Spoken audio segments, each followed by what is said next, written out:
I had a cousin named Vegas who lived 10 minutes from me.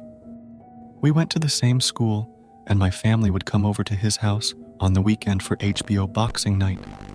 Our parents would drink beer and cook tasty food there. We would hang out till late, and that's how we ended up being so tight.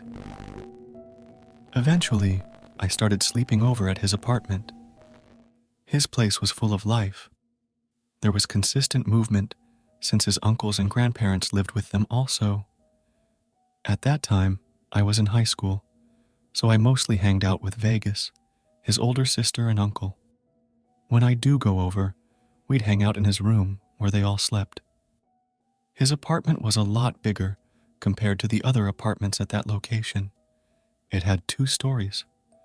The first floor had 2 living rooms, and the second floor had 4 bedrooms and 2 bathrooms. When you first get to the top of the stairs, there's a walk-in area to the left and a sharp right that leads to Vegas' room, which was 15 yards from the stairs. His parents and siblings slept in a room across from him, and besides his parents' room is where his youngest uncle and grandparents slept. Vegas would come to school and tell me stories about scary encounters and dreams he would have, and I'd laugh at him. Jokingly, he said, "Ain't no way this crap is true." I've slept there so much.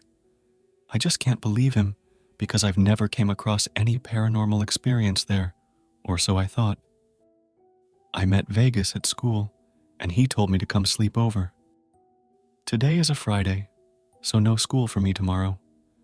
He said he just bought some new betta fish and wanted me to check them out. Vegas and I loved collecting betta fish. Betta fish, also known as Siamese fighting fish, are small, aggressive, and known for their vibrant colors. Vegas kept dozens of them, and we'd often watch them fight each other. School is ending in a few hours, so I wrote a permission slip stating that the school bus can drop me off with Vegas at his school stop. I signed my parents' signature and waited for the school day to end. The bus driver questioned me about the permission slip, but I didn't care. I told him that it truly is my parents that wrote the permission slip. He was tired of arguing with me. Consequently, the bus driver drove off. I looked at Vegas. He smacked me in the back of the head, and we raced to his apartment. I got to his room first and jumped on his bed. "Get out of my bed," he yelled, but I told him to bring out the bettas. We looked at the bettas for a while, then decided to let 2 of his biggest bettas fight each other. After a while, Vegas' sister and uncle entered the room. We chatted nonsense for what seems like an eternity. My eyes were tired, and I laid down to take a nap. I guess everyone else did the same, because the room got pretty quiet. All of a sudden, I woke up to Vegas' uncle screaming. Uncle Gin stood up from his bed and started freaking out.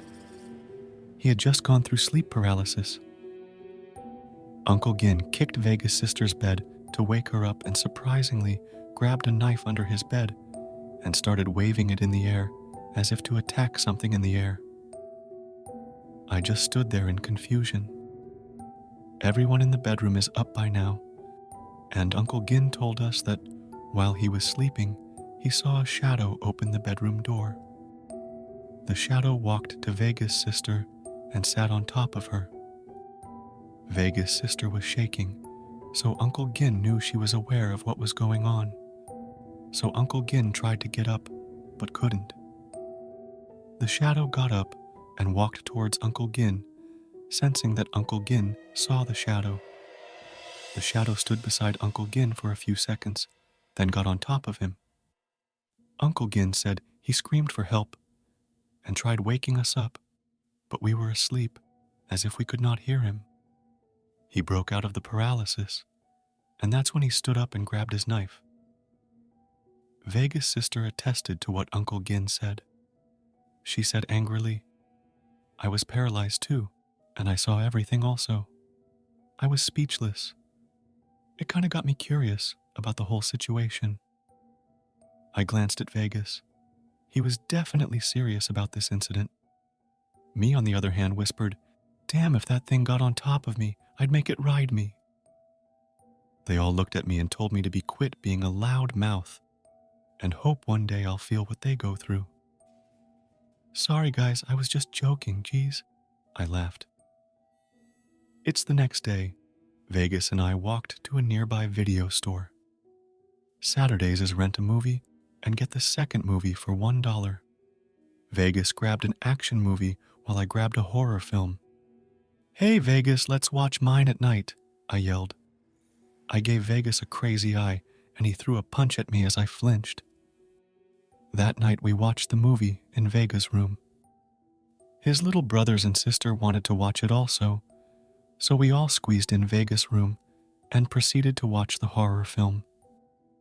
Before the horror movie finished, all of them had already went to sleep.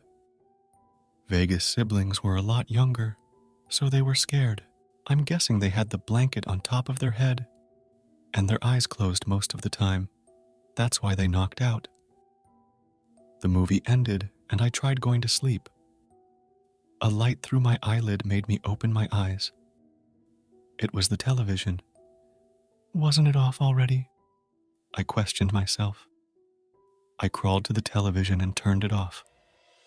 When I laid down, the television turned back on. This time when I tried to get up, I couldn't. My body was frozen. I heard a creaking noise to my right and saw that it was the bedroom door. The door slowly opened and a head poked in. The head looked around, then entered the room. I'm sweating by now and I can't move. All I could do is stare at the head. I can't see the head well. It's more like a dark shadow, but I can see the outline of it. Vegas' 3 little brothers slept with me on the floor. Vegas' brothers slept beside the door, as I was the farthest from the door.